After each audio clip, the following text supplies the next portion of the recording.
Assalamualaikum warahmatullahi wabarakatuh. Good night, everyone. Thank you for joining me today.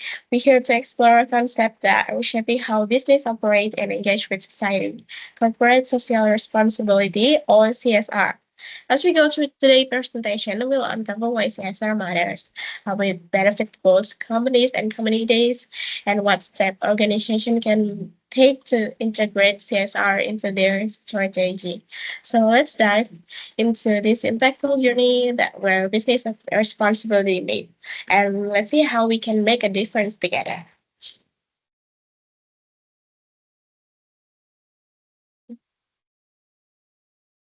Corporate social responsibility or CSR is a business approach where the company actively contributes to societal well-being by integrating ethical, environmental, and social concern into their operation.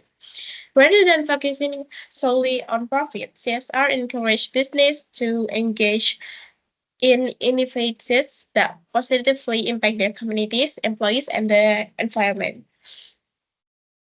Corporate social responsibility or CSR gained attention in the mid 20th century as the response to industrial disaster and corporate scandals such as Union Carbide gas leak in Hopal and BP Gulf of Mexico oil spill. This incident highlight the need for companies to act responsibly towards society. In ISO 26000, the International Standard for Corporate Social Responsibility (CSR) is built on seven key principles. Their principle guides companies to respond responsibility across their business practice, ensuring they benefit not only their organization but also society, the environment, and economy.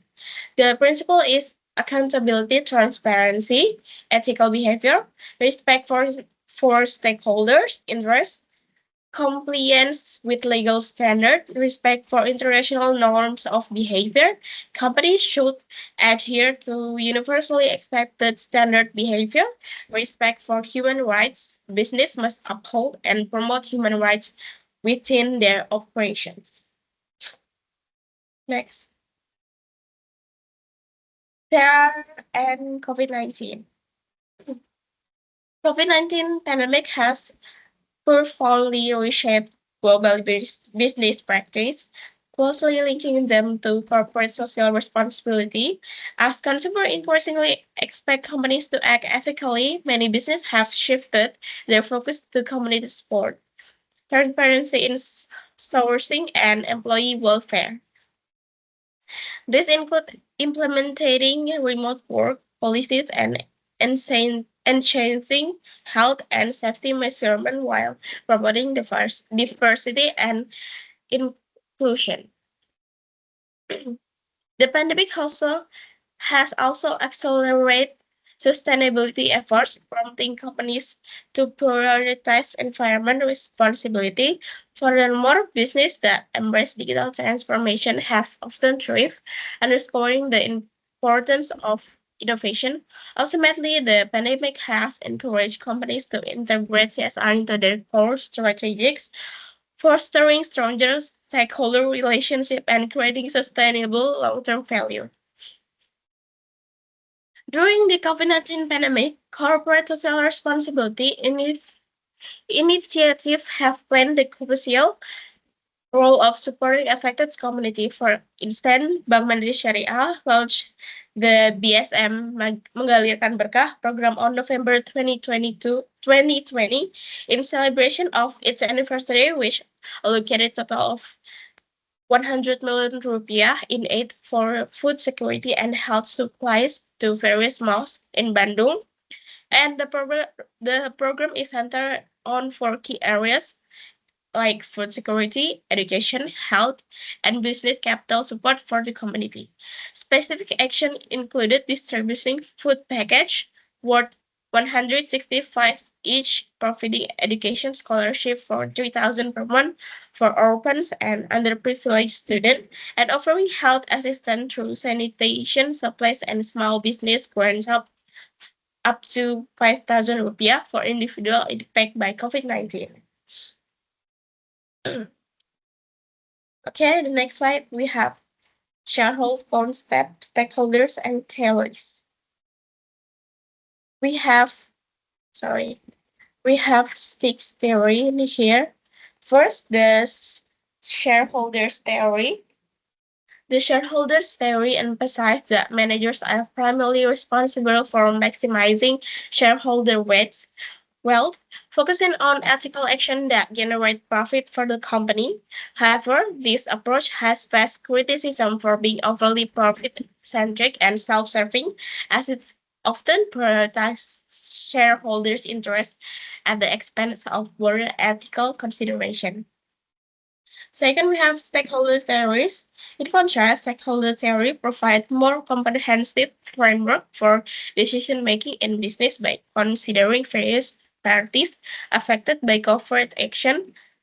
Stakeholders are defined as groups or individuals that can influence or influenced by an organization objective. They are categorized into three groups: primary stakeholders, secondary stakeholders, and key stakeholders. And third, we have primary stakeholders.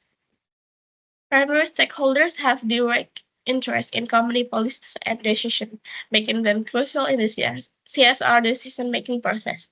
This group includes community members and corporate entities responsible for implementing CSR programs. The secondary stakeholders, while not directly involved, play an important role in shaping public opinion and influencing government decisions regarding to CSR initiatives. This group includes NGOs, government officials, and the media. And the key stakeholders process legally authority decision-making process, often including shareholders and executive elements within the company. While the importance of CSR itself, company must consider the interests of all stakeholders, not just focus on immediate profits, to contribute to societal programs and welfare through CSR programs. And next we have aspect of CSR. The first we have economic aspect. The economic aspect of CSR is primarily profit oriented, leveraging the capitalism system to enhance company reputation and manage risk. Second, we have legal aspect. The legal aspect ensures that CSR practice comply with existing laws and regulation, particularly concerning worker safety.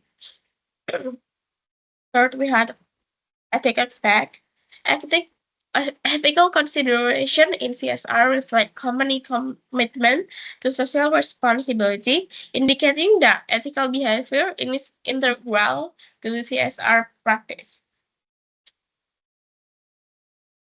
Next slide, we have types and dimension of CSR implementation. CSR can be implemented through various methods, including cause promotion, corporate philanthropy, and social responsible business practice. And the dimension itself of CSR also include community support, diversity employee support, and environmental responsibility. While the company typology in CPR focus can be categorized based on CSR response, ranging from those that receive CSR initiative to those that actively develop and invest in community welfare. This typology reflects a spectrum of approaches from minimal engagement to significant investment. Okay, that's all for today. Thank you for your attention and wassalamualaikum warahmatullahi wabarakatuh.